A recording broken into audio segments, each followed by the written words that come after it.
terms of what you guys are working on now, what do you have up your sleeves? What exciting things do you have on the go? I see we've got a couple of interesting pieces here in front of us. We've been working on some smaller pieces for a while. A lot of issues have arisen in the last few years with censorship. People are censoring art that was once widely accepted. An example, the Russian Union wanted to cover Greek statues headed there for the Olympics with fig leaves. The statues had been naked for 2,000, 3,000 years, depending on the piece, and they wanted to cover them with a fig leaf. There was no reason. It was a false modesty. It was, I'm better than you because I can pretend I'm better. So we started sculpting some of the miniatures. One of them was of Putin and Obama. And Obama was lying, Obama was lying passively on Putin's lap, and Putin was patting him on the head. Yeah. That was right after the Sochi Games when he invaded. Some people would read between the lines there, but I'm not going to. There was no political intent to it. It was just after the Sochi Games, during the invasion, and the fact that nobody was doing anything. So art should sometimes make a statement. These miniature pieces have just been the television viewing. While we're sitting watching a movie or TV, we'll play with the clay and create a small piece. Mm-hmm. Makes me want to play around my TV just in case. It's been a ball doing it. Sometimes we'll do public figures and a satirical pose. Art should make a statement sometimes. Sometimes it should tell a story. The Charlie Hebdo incident in France brought to light the fact that art can really get people up at arms sometimes, unnecessarily. They take things seriously that are not meant that way, mostly to cover their own insecurities. We found over the years, we've had a couple of pieces that were picked on because there was some nudity in them, and one piece was picked on very harshly to the point we got death threats from it, and there was no nudity. We sculpted it, and it was shrouded. It was a Christ, and it was shrouded and covered. They didn't take time to look. They didn't take the time to look. They just assumed that it was nude. As artists, at some point, do you feel your artistic expression should be tempered because of the potential offense to people, or do you think, screw you, freedom of expression? I have a beautiful quote, a letter from John Paul II, stating that nudity in art was essential to the development of mankind, basically.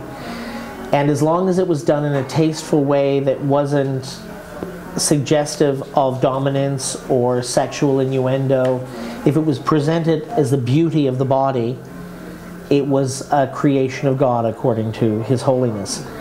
We used that when we created one of our Pietas and the Three Crosses, because if you're Christian, any of the Christian faiths, the death and resurrection is the cornerstone of the entire religion. And when Christ was stripped and crucified, He wasn't left shrouded. They didn't cover Him up. They stripped Him to humiliate Him. They had no fig leaves?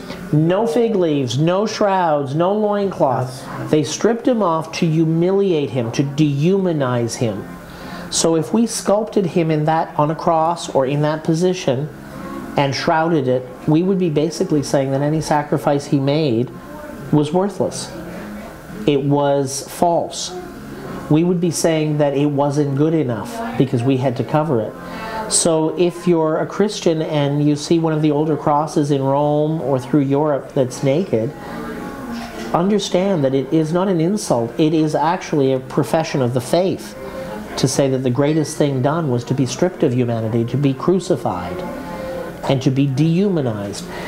To the Arab world fighting at the moment, when you look at all the censorship and the oppression pushed on people in the name of religion, we have a problem, a big one.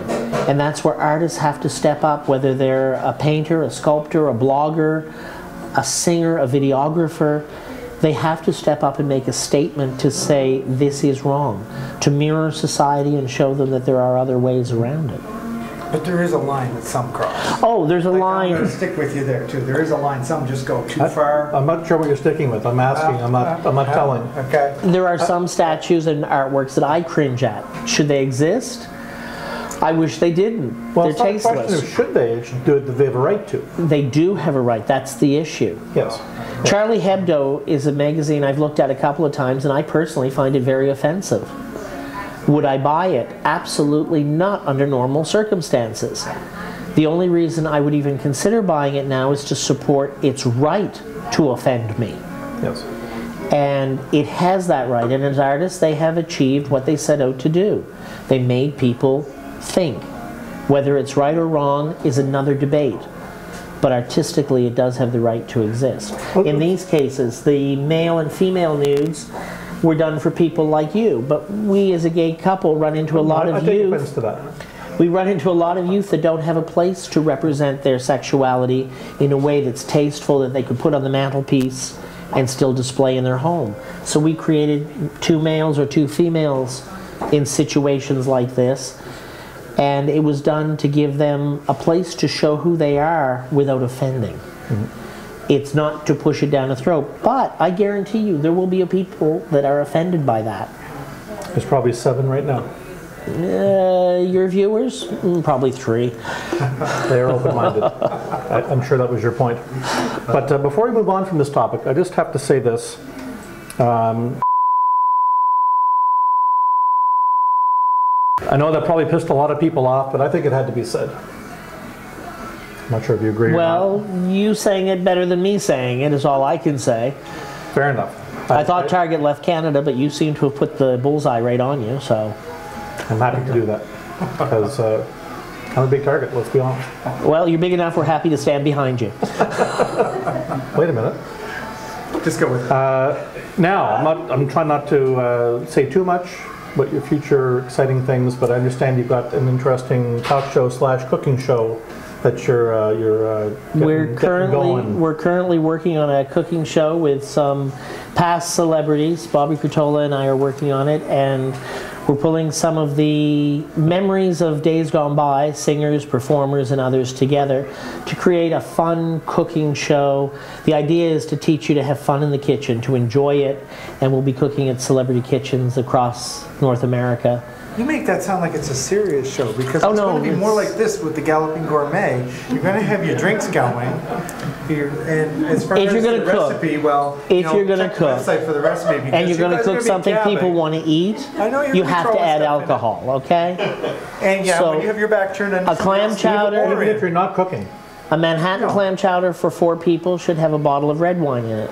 A New England should have a bottle of white, tempered gently with the cream. And some of the wine you can even put into the clam chowder. Oh no, it's all in the clam chowder. I don't know. You drink the extra. You lost me. No. You The lost me idea on is that. to have That's why fun there's cooking. 2 bottles going at the same time. No. I know that back to censorship and that sort of thing, I know people have often said to me, You're not going to censor the recipes. I really don't think you should continue with your show, but I'm not sure if it's religiously motivated. Anyway, we're going to wrap up because my martini is getting low and I'm bored. So thanks for coming today. Thank you. Thank you, Paul. If anyone wishes to reach Joe and Brian to commission some fantastic sculpture, how do you do that? Call me directly or? Yeah, you can find us. I usually joke, if you need to get us, you know how to, but we're available. There's contacts on the web to get to us. And you can come through you for a commission to you. Then we can afford to sculpt you naked with enough pieces. Millions and millions of commissions. We'll do that for controversy. We're used to sculpting miniatures now, so it'll be fun. Nasty. Who told? Nasty. Very good. Well, thank you guys for coming. Thank you. Much appreciated.